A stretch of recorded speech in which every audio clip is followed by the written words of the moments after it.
ଶ୍ରୀଗୁଣ୍ଡିଚା ମନ୍ଦିର ସମ୍ମୁଖରେ ଅଘଟଣା। ଦର୍ଶନ ପାଇଁ ଅତ୍ୟଧିକ ଭିଡ଼ ଯୋଗୁଁ ଘଟିଲା ଅଘଟଣା।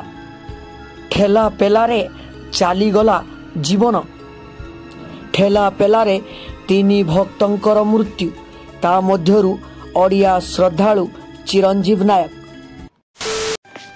ଅନୁଭୂତିଟି ଆରମ୍ଭ ହୁଏ ଏକ ଛୋଟ ଗାଁରୁ, ଯେଉଁଠାରେ ରହୁଥିଲେ ଚିରଞ୍ଜୀବୀ ନାମକ ଏକ ସରଳ ଏବଂ ଭକ୍ତି ଶ୍ରଦ୍ଧାଳୁ ଚାଷୀ।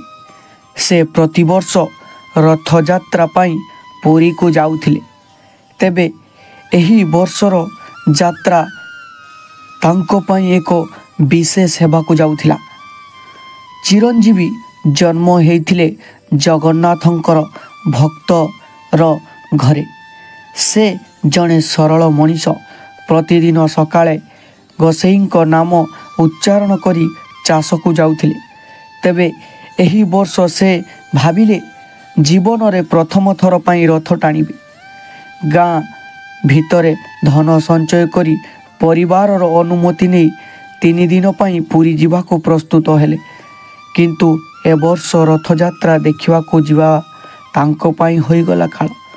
ତ ଏହି ସୁନ୍ଦର ଅନୁଭୂତିଟିକୁ ଆରମ୍ଭ କରିବା ପୂର୍ବରୁ, ଭିଡ଼ିଓଟିକୁ ଆଗକୁ ଦେଖିବା ପୂର୍ବରୁ ଯଦି ଚ୍ୟାନେଲକୁ ନୂଆ କରି ଆସିଥାନ୍ତି ତାହେଲେ ସବସ୍କ୍ରାଇବ୍ କରି ବେଲ୍ ଆଇକନ୍କୁ ଦବାଇ ଦେବେ ଏବଂ ଏହି ସୁନ୍ଦର ଅନୁଭୂତିଟିକୁ ଶୁଣି ମହାପ୍ରଭୁ ଜଗନ୍ନାଥଙ୍କ ଉପରେ ଶ୍ରଦ୍ଧା ଭକ୍ତି କରୁଥିଲେ କମେଣ୍ଟରେ ଜୟ ଜଗନ୍ନାଥ ଲେଖିଦେବେ।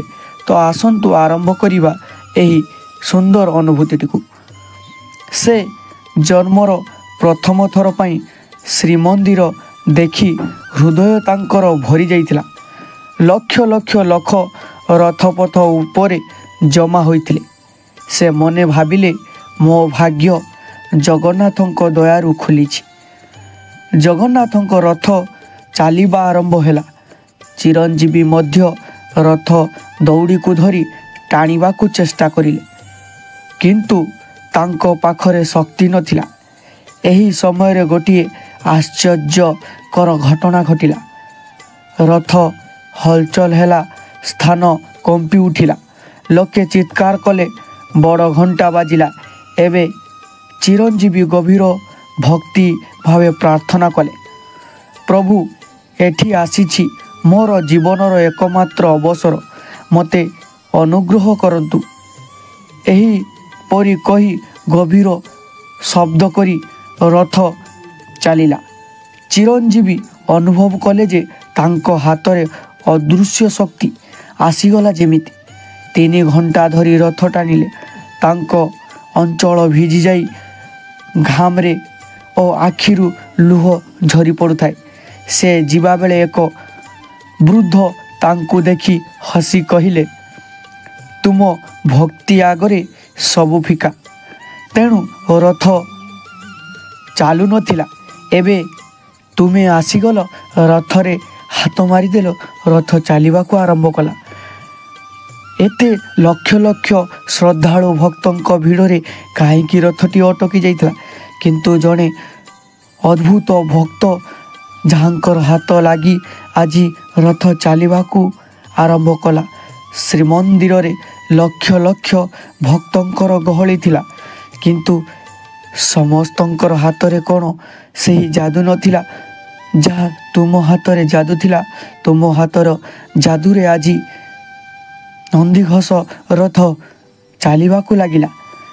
ପୁରୀରେ ଲକ୍ଷ ଲକ୍ଷ ଶ୍ରଦ୍ଧାଳୁଙ୍କର ଭିଡ଼ ଥାଏ, କିନ୍ତୁ ସେହି ଜଣେ ଭକ୍ତ ଯାହାଙ୍କର ହାତ ଲାଗି ଆଜି ନନ୍ଦିଘୋଷ ରଥ ଘୁଞ୍ଚିବାରେ ଲାଗିଥିଲା। ଏହା ଦେଖି ସମସ୍ତ ଭକ୍ତ ଆଶ୍ଚର୍ଯ୍ୟ ହୋଇଯାଇଥିଲେ। ସେ ବୃଦ୍ଧ ପଛେ ଏହି କଥା କହିଦେଇ ଚିରଞ୍ଜୀବୀକୁ ଏକ ଦୃଷ୍ଟି ଅଦୃଶ୍ୟ ହୋଇଗଲେ। ତାପରେ ଚିରଞ୍ଜୀବୀ ବୁଝିପାରିଲେ। ସେ ଭାବିଲେ ମହାପ୍ରଭୁଙ୍କର ଏହା ଅତୁଟ ଭାବନା ଏବଂ ମହାପ୍ରଭୁ ନିଜେ ଆସି ଏକଥା ତାଙ୍କୁ କହିଛନ୍ତି। ଚିରଞ୍ଜୀବୀ ଘରକୁ ଫେରି ଆସି ସମସ୍ତଙ୍କୁ ଏ ଅଭିଜ୍ଞତା କହିଲେ। ଗାଁର ଲୋକେ ତାଙ୍କୁ ଭାଗ୍ୟଶାଳୀ ଭକ୍ତ ବୋଲି ଅଭିନନ୍ଦନ କଲେ। ତାଙ୍କ ଜୀବନର ଏହି ଦିନ ହେଲା ସବୁଠାରୁ ପବିତ୍ର ଦିନ।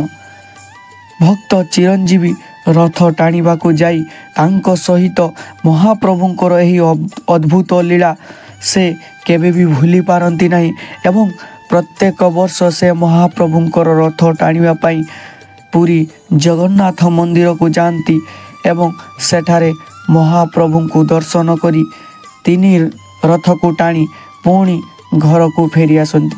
ତ ଏହି ସୁନ୍ଦର ଅନୁଭୂତିଟି ଆପଣମାନଙ୍କୁ କେମିତି ଲାଗିଛି ଆମକୁ ମତାମତ ଦ୍ୱାରା ନିଶ୍ଚିତ ଭାବରେ ଜଣାଇବେ ଏବଂ କମେଣ୍ଟରେ ମହାପ୍ରଭୁଙ୍କ ଉଦ୍ଦେଶ୍ୟରେ ସୁନ୍ଦର କମେଣ୍ଟଟିଏ ଲେଖିଦେବେ। ଜୟ ଜଗନ୍ନାଥ। ମୁନା ସାଧାରଣ ଜୀବନ ଜୀବିକା କରୁଥିଲେ। ସେମାନେ ଗାଁ ମେଳାରେ ଏକ ଛୋଟ ଚା ଦୋକାନ ଚଳାଉଥିଲେ ଏବଂ ଏହି ବ୍ୟବସାୟ ଦୁଇ ଜଣଙ୍କୁ ଏକାଠି କରିଥିଲା। କିନ୍ତୁ ସାଗର ମନରେ ଥିଲା ଅନ୍ୟ ଏକ ଚିନ୍ତା, ଟଙ୍କା, ଅଧିକ ଶକ୍ତି। ତାଙ୍କ ମନ ଦିନକୁ ଦିନ ଅନ୍ଧକାର ଅଭିମୁଖରେ ଯାଉଥିଲା। ସାଗର ଏକ ଅଜଣା ଅନୁଭବରେ ବ୍ୟସ୍ତ ହୋଇଯାଉଥିଲେ। ମାଂସ ଖାଇବା ତାଙ୍କର ଥିଲା ଲକ୍ଷ୍ୟ। ଗୁରୁ ହେଲା ପଶୁ ମାଂସ ପରେ ସୁନା ଗଛର ମୁଣ୍ଡ ଛେଦିବା ଏବଂ ତାପରେ ହେଲା ମାନବ ମାଂସ ଉପରେ ଅଦ୍ଭୁତ ଆକର୍ଷଣ। ତାଙ୍କ ମନ ତାଙ୍କୁ କହୁଥିଲା, ତୁ ଚାହୁଁଛୁ ସେହି ଜୀବନର ପାଖରେ ଯେଉଁଠାରେ କି ପ୍ରବେଶ କରିବାକୁ, ଯେଉଁଠାରେ କି କୌଣସି ନିୟମ ନାହିଁ। ଏକ ମେଘାଚ୍ଛନ୍ନ ରାତି। ମେଳା ଶେଷ ହେବା ପରେ ସେମାନେ ଦୁଇ ଜଣ ଜଙ୍ଗଲରେ ଏକ ନିଆଁ ଲଗାଇ ଡ୍ରିଙ୍କ କରିବାକୁ ଲାଗିଲେ। ସାଗର ପୂର୍ବରୁ ଯୋଜନା କରିଥିଲେ।